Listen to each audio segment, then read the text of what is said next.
relación entre cebollas, ajos, aromas y más de cultivo de rosas. My name is Marc Urselli. I'm an audio engineer and music producer. So the day I got these beautiful LCD4Zs, I was working with an artist called Claudia Acuña. She's a Chilean jazz singer. Last year she was nominated for Best Latin Grammy. And she's doing a new record that I'm producing, which features a lot of duets. So she's doing a duet record. And I remember the day I got these headphones because my intern knocked on the door and said, "You have a package." And I was recording Claudia with Christian McBride on bass. Incredible talents, obviously. And as they were rehearsing the song, I opened the box and I was like, oh, it's cool, it's these headphones, I've been waiting for them. So I plugged them in and my immediate reaction was, wow, it's like almost the same thing that I'm hearing on the speakers. And I was worried because I had Christian McBride, who has this big sound, you know, with his upright bass. I was like, oh, headphones are not gonna feel as full as the speakers do. And that was really a beautiful surprise to put these on and hear the presence of the bass and full-bodied and not feel like it suddenly was devoid of that beautiful round bottom. So this is as you can see, it's really only 3 tracks, 2 mics and 1 mic on the vocal. Less is more. I've always said that, less is more. And these are the microphones. On the bass, I had a Braingasm, which is a microphone made in Italy. And interestingly, the guy who makes them, Teo Pizzolante, lives in Chile. So this is just a coincidence that he's Italian, he lives in Chile, and the singer is Chilean. And on the vocal, I had the JZ BH1S, which is the Latvian brand. And the other mic on the bridge of the bass was a Neumann KM184. And why do I have 2 mics on the bass? Some people ask. Yes, less is more, and I don't think you need 100 mics on an instrument, but it's nice to have, especially when it's something like a bass. A lot of people think of an upright bass as something that has a lot of low end, which obviously it does. But low end without high end is useless. It's just boominess. You need the high end for intelligibility. You need to know, you need to hear the sound of the fingers on the strings. You need to hear the snappiness of the plucking of the string on the fretboard. All of those things are being picked up by 2 microphones. So a lot of people have different ways to record an upright bass. This is something I learned from one of my mentors, Lou Holtzman, who is the owner of Eastside Sound. He taught me this technique of recording the bass with 2 microphones. It consists in taking a small diaphragm condenser mic, and by small I mean the size of a finger, like a KM184, or an Octava MCO12. Octava is much cheaper mic. You can buy one for $100. And for the longest time, I have used an Octava until I could afford to buy a pair of Neumanns. And so now I use the Neumann, but both, the form factor is the same. And then I suspend it in between the bridge of the upright bass with 2 rubber bands so that the mic never touches the bridge.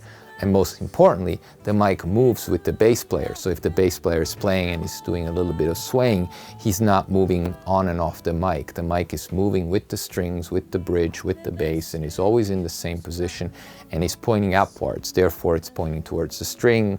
It picks up all that beautiful snappiness, presence, upper register. But then you obviously need the big boomy bottom that comes out of the F-hole. So I call that my F-hole mic, my bridge mic and my F-hole mic. And my F-hole mic is usually a large diaphragm condenser. And recently I've been using the Braingasm Ferro, or the Braingasm multi-pattern microphone that they make. I have 2 of them that I mentioned before. And I just put that about a foot away from the F-hole on a mic stand on the floor. And the combination of those two is really incredible, and I'll play them to you. So this is the bridge mic.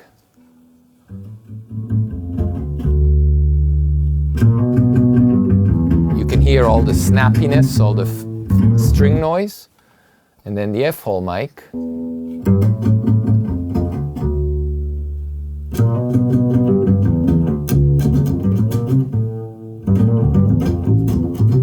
Now the beauty of having these two signals is when you put them together, and now I don't know if with this microphone that I have the low end translates, but rest assured there's plenty of low end on both, but especially on the F-hole mic. And when you mix them together, you can really decide how much body versus presence you want. And maybe on a vocal duet it's not as useful or important, but trust me when I say that when you're doing this on a jazz quartet and you want that bass to be heard amongst the piano or the cymbals and the drums and everything else, it really is amazing. Eclipse de luna en el cielo, ausencia de luz en el mar, muy sola con mi desconsuelo, mirando la noche me puse a llorar, pensaba que ya no me amabas, con honda desesperación. Well, I don't want to give away the whole song, but it's because it's unreleased material that Claudia gave me the permission to play to you. But it's a beautiful record. Next week we're going to record her duets with Regina Carter and Arturo Farrell. That day we had Kenny Barron on piano that day, and we had Christian McBride.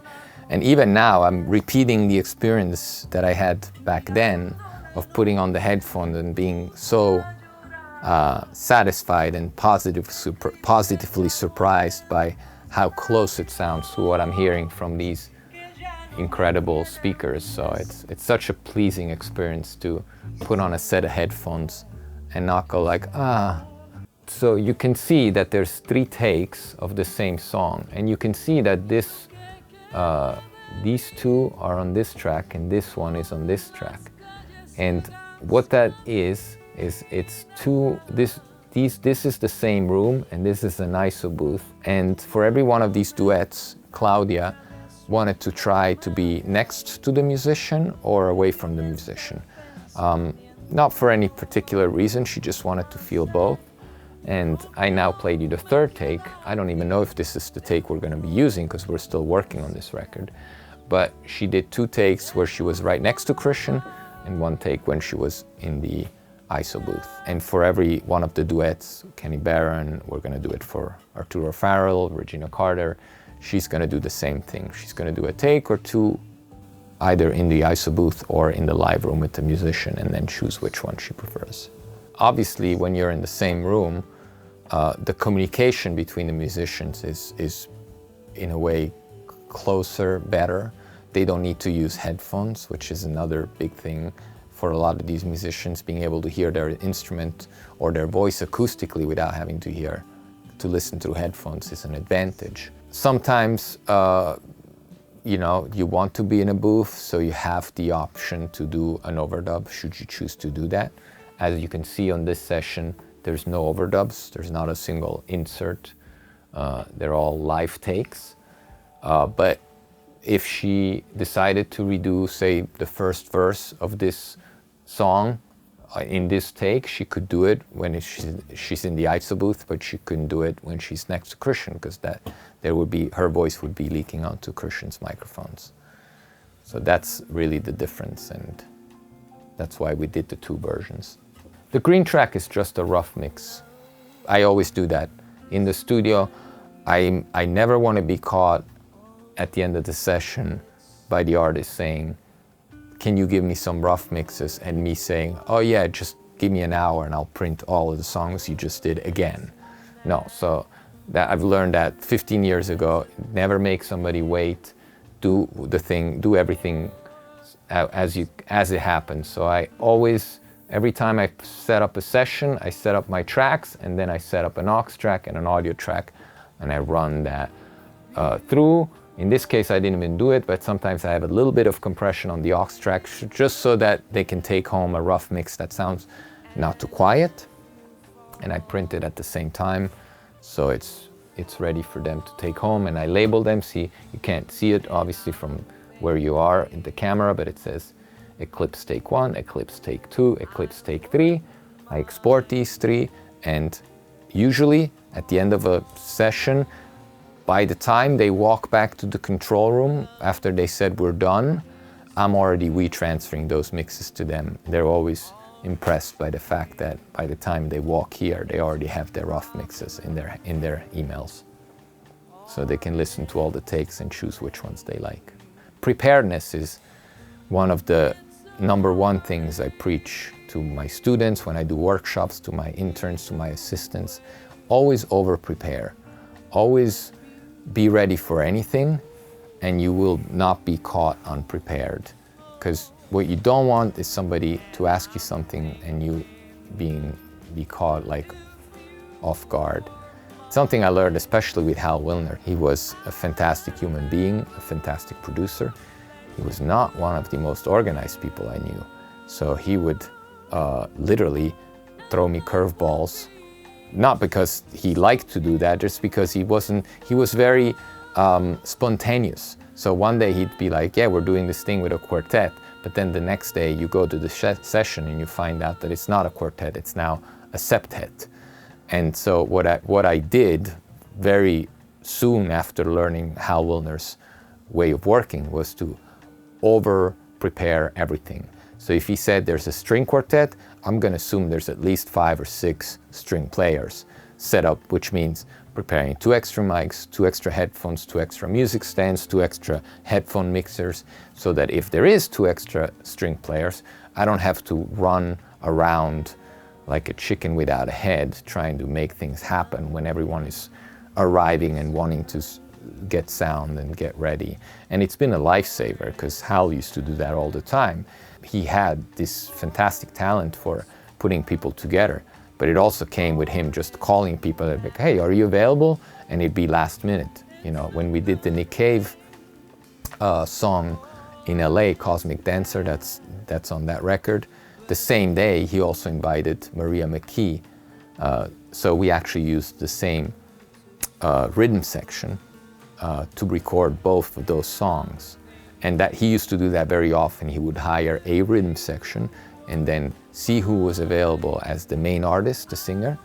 And so sometimes we ended up with the same rhythm section of 3 or 4 different songs, and you'd see Beth Orton come in the morning, and then Joan Jett come in the afternoon, and somebody else come in the evening. That happened a lot with Hal. Preparedness is the name of the game when you're working with these kind of people. You don't want to be caught unprepared. So it's been great talking to you.